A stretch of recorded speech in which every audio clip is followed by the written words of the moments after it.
तो आज हम क्लास 11th मैथ्स का पहला चैप्टर स्टार्ट करने जा रहे हैं सेट। सेट जो है मैथ्स का बहुत ही इम्पोर्टेंट, बहुत ही यूजफुल टॉपिक होता है। इसका यूज हम डायरेक्ट या इनडायरेक्ट वे में करते ही रहते हैं। इसके बाद हम लोग दूसरा चैप्टर पढ़ेंगे रिलेशन और फंक्शन, वहाँ पर इसका खूब यूज होगा। प्रोबेबिलिटी पढ़ेंगे, वहाँ पर भी इसका यूज है। और मैथ्स की बहुत से ऐसे थ्योरम, बहुत से ऐसे फार्मूले हैं जो सेट की हेल्प से प्रूफ किए जाते हैं। तो इसी को स्टार्ट करते हैं, इसी को समझते हैं कि सेट क्या होता है। पहला चैप्टर है ये, चैप्टर फर्स्ट, सेट। सेट की अगर हम डेफिनेशन लिखें तो सेट की डेफिनेशन होती है well defined collection of object. Well defined collection of object.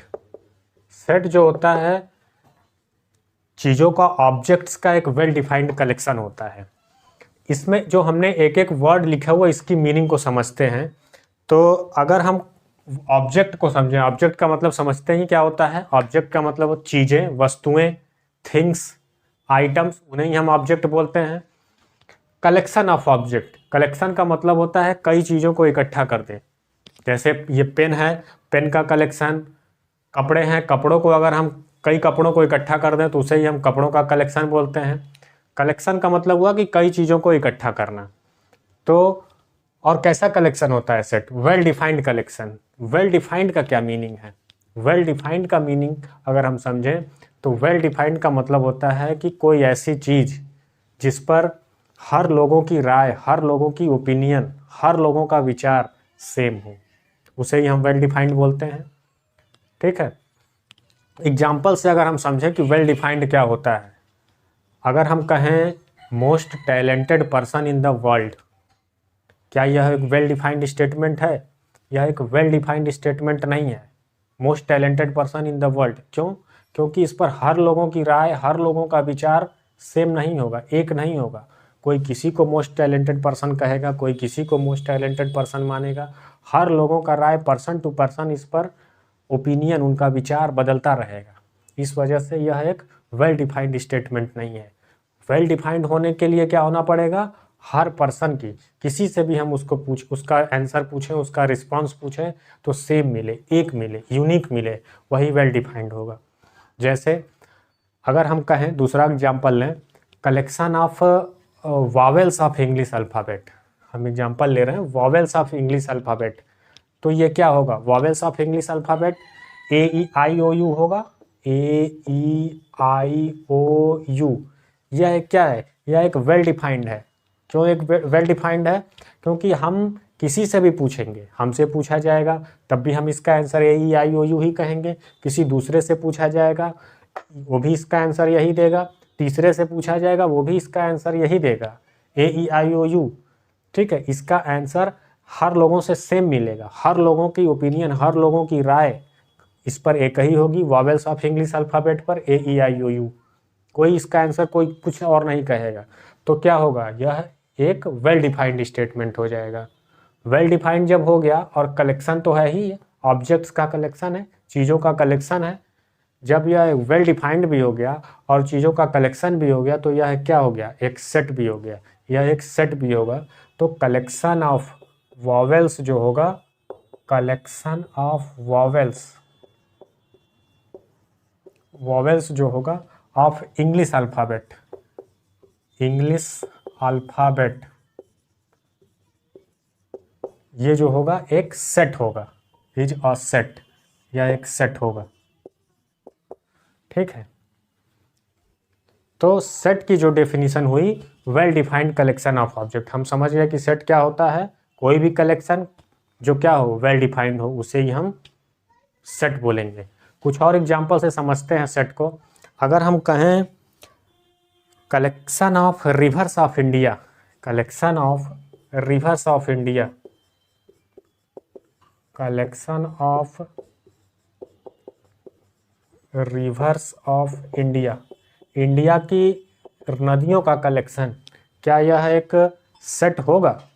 तो सेट की डेफिनेशन से हम इसको चेक करते हैं, क्या ये एक वेल डिफाइंड होगा कि नहीं होगा। यह एक वेल डिफाइंड स्टेटमेंट होगा। Collection of reverse of India, India में बहने वाली नदियों का कलेक्शन, जिससे भी पूछा जाएगा हर लोगों की राय, हर लोगों की ओपिनियन हमें एक ही मिलेगी, ऐसा नहीं है अलग अलग मिलेगा। तो यह एक वेल डिफाइंड हो गया। और कलेक्शन तो है ही, कई सारी नदियां होंगी, उनको इकट्ठा किया गया है, तो क्या हो गया, यह एक सेट होगा, इज अ सेट, यह भी एक सेट होगा। ठीक है, तो सेट को हमने समझा कि सेट क्या होता है, well defined collection of object. Simple सा डेफिनेशन है सेट का। ठीक है, अब हम आते हैं अगले टॉपिक पर कि सेट को कैसे रिप्रेजेंट करते हैं, सेट को कैसे लिखते हैं, सेट को लिखने का क्या तरीका है, सेट को कैसे रिप्रेजेंट करेंगे। तो रिप्रेजेंटेशन ऑफ सेट अगला टॉपिक है, रिप्रेजेंटेशन ऑफ सेट।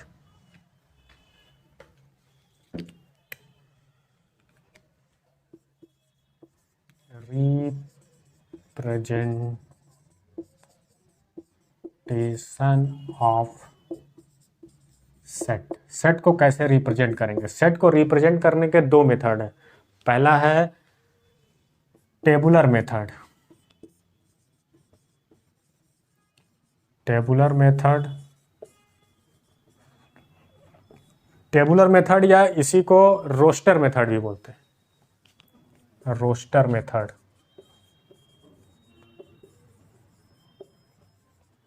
और दूसरा जो है वो होता है set builder method, set builder. ठीक है, ये दो मेथड है, दो तरीके हैं सेट को लिखने का। तो एग्जाम्पल से हम समझते हैं कि कैसे हम सेट को रिप्रेजेंट करेंगे, कैसे हम इन मेथडों से सेट को लिखेंगे। तो एग्जाम्पल हम लेते हैं, जैसे एग्जाम्पल हम लेते हैं वॉवेल्स ऑफ इंग्लिश अल्फ़ाबेट का एग्जाम्पल लेते हैं। कलेक्शन ऑफ वॉवेल्स ऑफ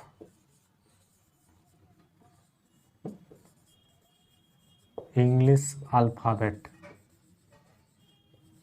ठीक है, यह एक सेट होगा, collection of vowels of English alphabet एक सेट होगा।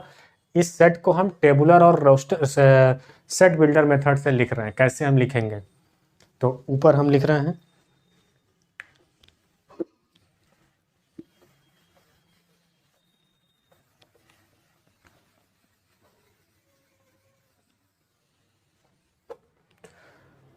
अगर हमें इसे टेबुलर मेथड में लिखना है, पहले मेथड हम लिख रहे हैं टेबुलर मेथड में, तो कैसे लिखेंगे। टेबुलर मेथड में हम क्या करते हैं, सेट को लिखने के लिए दो करली ब्रैकेट का यूज करते हैं, इस टाइप से करली ब्रैकेट, करली ब्रैकेट। ठीक है, इसके अंदर जो वॉवेल्स हैं, वॉवेल्स क्या होंगे, इंग्लिश अल्फ़ाबेट के vowels A E I O U होंगे, तो उसको हम इसके अंदर लिख देंगे ए ई आई ओ यू। ठीक है, और करली ब्रैकेट को क्लोज कर देंगे। ठीक है, इस टाइप से हम टेबुलर मेथड में या रोस्टर मेथड में लिखते हैं। दो करली ब्रैकेट लगाएंगे, उसके अंदर उस जो सेट होगा, जो वॉवेल्स हैं, उसको इस टाइप से लिख देंगे। और सेट बिल्डर मेथड में कैसे लिखेंगे, दूसरा है, अगर इसे ही हमें सेट बिल्डर मेथड में लिखना हो तो क्या कैसे लिखेंगे। उसमें हम क्या करेंगे, एक करली ब्रैकेट इधर से ओपन करेंगे, पूरे एलिमेंट को हम नहीं लिखेंगे, पूरे जितने भी हैं इसमें, इसको एलिमेंट बोलते हैं, सेट के एलिमेंट, इसके अंदर जो जो एलिमेंट जो लिखे हुए हैं, ऑब्जेक्ट लिखे हुए हैं, उसे ही हम सेट का एलिमेंट बोलते हैं। तो इस पूरे को हम नहीं लिखेंगे सेट बिल्डर वाले मेथड में, इसमें हम सिर्फ कोई एक एलिमेंट इसका लेंगे, कोई एक एलिमेंट हम मान लेते हैं वो x है, इसको x लिख देंगे, और इस टाइप से दो बिंदी, दो डॉट लगाएंगे, इसको सच दैट पढ़ते हैं, x such that, x such that x is a vowel, ये लिख देंगे वॉवेल, और करली ब्रैकेट को क्लोज कर देंगे। ठीक है, x such that x is a vowel. ठीक, इस टाइप से हम सेट बिल्डर मेथड में लिखते हैं। सेट बिल्डर मेथड ये जो है दूसरा मेथड, ये बहुत ही यूजफुल मेथड, बहुत ही काम का मेथड है। ठीक है, अगर चीज़ें कम हैं, जैसे इसमें 5 ही एलिमेंट थे तो हमने इस टाइप से लिख दिया, अगर बहुत ज़्यादा एलिमेंट हो, 5 हो, 10 हो, 50 हो, तब हमें बहुत ज़्यादा इसमें लिखना पड़ जाएगा। लेकिन सेट बिल्डर मेथड में हम कोई भी इसका एक एलिमेंट लेंगे और इस टाइप से एक्स सच दैट एक्स जो होगा उसको हम इस टाइप से डिस्क्राइब कर देंगे। ठीक है, जैसे अगर हमें कहा जाए रिवर्स ऑफ इंडिया, इसको अगर लिखा जाए, इसको अगर हमें टेबुलर मेथड में लिखना और सेट बिल्डर मेथड में लिखना हो तो सेट बिल्डर मेथड में लिखना ज़्यादा आसान होगा इसके कंपैरिजन में टेबुलर मेथड में। क्यों? क्योंकि हम टेबुलर मेथड में क्या करेंगे, जितनी भी भारत की जितनी भी नदियाँ होंगी उन सबको लिखेंगे। तो बहुत सारी ऐसी नदियाँ होंगी तो सारे का नाम लिखना डिफ़िकल्ट है। अगर हम इसी चीज़ को इसमें लिखें सेट बिल्डर मेथड में लिखें तो ज़्यादा आसान। हम क्या करेंगे, x such that x is a river of India लिख देंगे तो यह सेट बिल्डर मेथड में सेट का रिप्रेजेंटेशन हो जाएगा। तो सेट बिल्डर मेथड लिखना ज़्यादा आसान है। ठीक है, इसमें हमें कम लिखना पड़ेगा, इसमें बहुत ज़्यादा लिखना पड़ेगा। दोनों मेथड हमने जान गया कि सेट बिल्डर और सेट और टेबुलर मेथड। ठीक है, और जो ये सब लिखे हुए हैं इसके अंदर, सेट के अंदर जो चीज़ें लिखी हुई हैं इसके अंदर, इन कर्ली ब्रैकेट के अंदर जो लिखे हुए हैं इसे हम बोलते हैं एलिमेंट ऑफ सेट। ठीक है, इसे बोलेंगे एलिमेंट ऑफ सेट। जैसे ए जो है इसका एक एलिमेंट है, ई भी है, आई भी है, ओ भी है, यू, ये सब क्या है, इसके एलिमेंट हैं। और सेट में दूसरी चीज़ जो ध्यान देने वाली चीज़ है कि सेट में हम चीज़ों को रिपीट नहीं करेंगे। जैसे ए को 2 बार नहीं लिख सकते, ई को 2 बार 3 बार 4 बार नहीं रिपीट नहीं करेंगे, उसका लिखने का कोई मतलब नहीं है, सिर्फ और सिर्फ एक बार लिखेंगे। जैसे इसी को अगर हम ऐसे कहें कि ए ई आई को 2 बार लिख दिया, ओ को 2 बार लिख दिया, यू लिख दिया, तो इस टाइप से लिखने का कोई मतलब नहीं है, सिर्फ और सिर्फ एक बार चीज़ों को लिखी जाती हैं सेट के अंदर। और सेट में हम क्या कर सकते हैं कि चीज़ों के ऑर्डर को चेंज कर सकते हैं। जैसे हमने ए ई आई ओ यू लिखा है तो इसके ऑर्डर को चेंज भी कर सकते हैं हम। ई आई ए ओ यू इस टाइप से भी लिख सकते हैं, कोई किसी और टाइप से लिखेगा तो उसके ऑर्डर को चेंज किया जा सकता है सेट में। ये 2 बातें हैं जो ध्यान देने वाली हैं कि सेट में ऑर्डर का कोई मतलब नहीं है, उसके ऑर्डर को आगे पीछे कर सकते हैं। और दूसरी चीज़ कि सेट में चीज़ों को रिपीट नहीं करेंगे, 2 बार 3 बार 4 बार नहीं लिखेंगे, सिर्फ एक बार। अच्छा, अब ये हमने बताया कि ये सब इसके एलिमेंट होते हैं। इसको कैसे लिखेंगे, इसको लिखेंगे हम, अच्छा, सेट को जो है हम कैपिटल लेटर से रिप्रेजेंट करेंगे। जैसे हमने लिखा था collection of vowels in English alphabet, इसको ए से, कैपिटल ए या कैपिटल बी, कैपिटल सी इस टाइप से डिनोट किया जाता है। तो capital A is equal to vowels of English alphabet, इस टाइप से A E I O you लिख दिया। हमने कहा कि ए जो है इस सेट का एक एलिमेंट है, इसको कैसे लिखेंगे, इसको इस टाइप से भी लिख सकते हैं कि set a element a is an element of a. ठीक है, ए जो है ई का एलिमेंट है, ए का एलिमेंट है। उसी टाइप से ई जो है, ई भी सेट ए का एक एलिमेंट है। इसको रीड करेंगे हम कैसे, रीड करेंगे ए बिलोंग्स, इसको पढ़ेंगे बिलोंग्स टू सेट ए। ठीक है, ए जो है सेट ए से बिलोंग कर रहा है, ई भी क्या है, ई भी बिलोंग कर रहा है सेट ए से, तो इसको भी हम लिख सकते हैं ई बिलोंग्स टू सेट ए। ठीक है, इस टाइप से हम इसको रीड करेंगे, ई बिलोंग्स टू ए। जैसे इसमें सी नहीं है, ए ई आई ओ यू में सी नहीं है, तो इसको लिखेंगे C not belongs to a, C not, epsilon लिख करके इसको हम काट देंगे इस टाइप से, C not belongs to a. ठीक है, तो ये था, हमने अभी तक क्या क्या समझा, हमने सेट की डेफिनेशन को समझा और सेट के रिप्रेजेंटेशन को समझा कि कैसे सेट को हम रिप्रेजेंट करेंगे।